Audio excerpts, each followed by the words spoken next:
የዮሴፍ ታሪክ ሕመም፣ ክህደት፣ ይቅርታና እምነት ነው። እግዚአብሔር የጨለማውን ጊዜ ወደ ብርሃን እንዴት እንደሚለውጥ ያሳያል።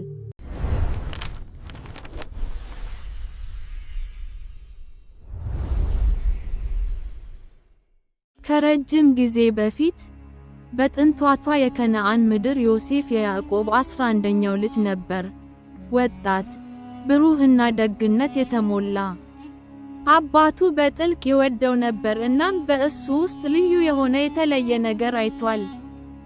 ያዕቆብ ፍቅሩን ለማሳየት ከብዙ ቀለማት የተሸመነ የሚያምር ልብስ ለዮሴፍ ሰጠው።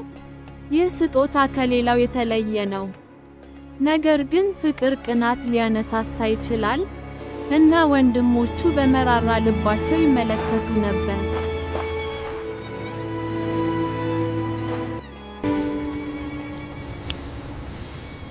አንድ ጸጥ ያለ ምሽት ዮሴፍ ሕልምን አየ።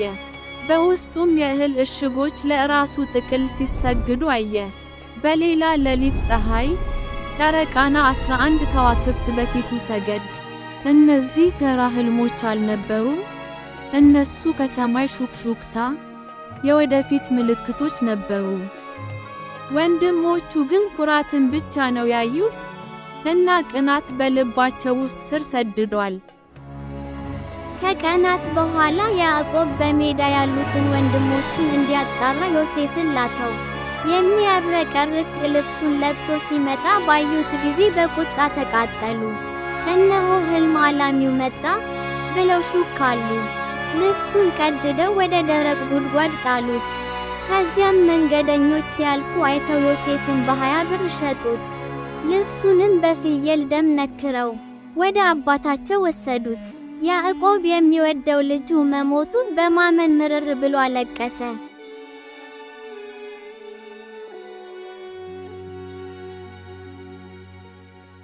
ዮሴፍ ወደ ግብጽ ተወሰደ። እዚያም የፈርዖን ዘበኞች አለቃ ለነበረው ለጲጥፋራ ተሽጦ ነበር። ዮሴፍ ከቤት ርቆ የነበረ ቢሆንም ለእግዚአብሔር ታማኝ ሆኖ ቆይቷል። ታማኝነቱና ጥበቡ በጌታው ቤት እንዲታመን አድርጎታል። ነገር ግን የሌሎች ውሸት ወደ ውድቀት አመራው። በሐሰት ተከሷልና ወደ እስር ቤት ተወረወረ። አሁንም በጨለማ ውስጥ ዮሴፍ ተስፋ አልቆረጠም። የእግዚአብሔር እጅ አሁንም ታሪኩን እየመራ እንደሆነ በማመን ጸለየ።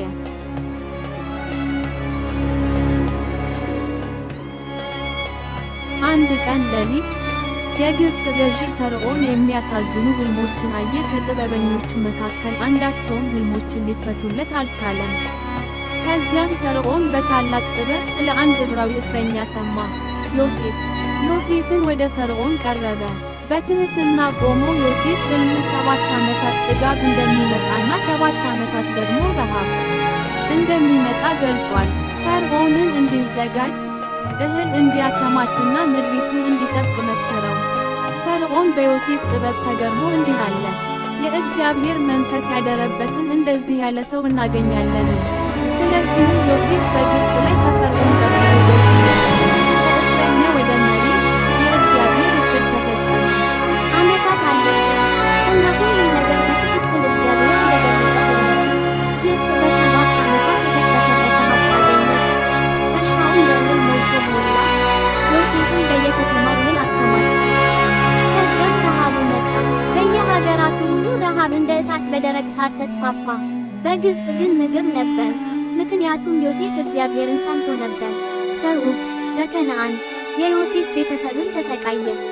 አባቱ ያዕቆብ እህል እንዲገዙ ልጆቹን ወደ ግብጽ ላካቸው።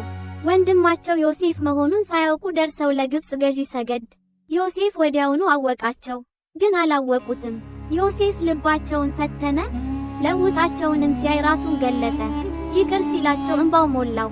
አትፍራ፣ ለክፉ ነገር ፈልጋችሁ እግዚአብሔር ለበጎ ተጠቀመ አለ። ልጁ በሕይወት እንዳለ ለያዕቆብ ሰማ። አረጋዊው አባት በደስታ አልቅሶ ወደ ግብጽ ሄደ። ዮሴፍም ባየው ጊዜ ሮጦ አቀፈው። የዓመታት ሐዘን በዛች ቅጽበት ቀለጠ። ቤተሰቡ በእግዚአብሔር የሰላም ተስፋ ስር እየኖረ እንደገና ሙሉ ነበር።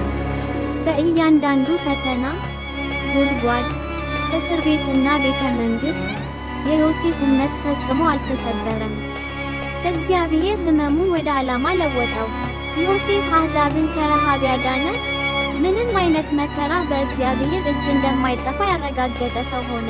የዮሴፍ ጉዞ ከእግዚአብሔር የመጡ ሕልሞች ፈጽሞ እንደማይጠፉ ያስተምረናል።